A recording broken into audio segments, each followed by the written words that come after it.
Hello दोस्त, तो देख सकते हैं माँ तारा का मंदिर हम लोग आ चुके हैं वेस्ट बंगाल। यहाँ का भव्य नज़ारा है, देख सकते हैं। इधर वीआईपी लाइन है, उधर जनरल लाइन है। वहाँ से देखिए कितना भीड़ है अंदर। वहाँ से होते होते होते वहाँ से वहाँ है माँ तारा का मंदिर।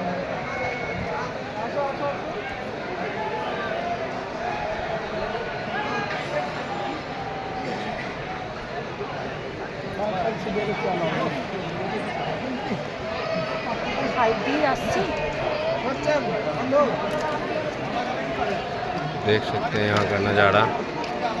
भैया फूल बेच रहे हैं।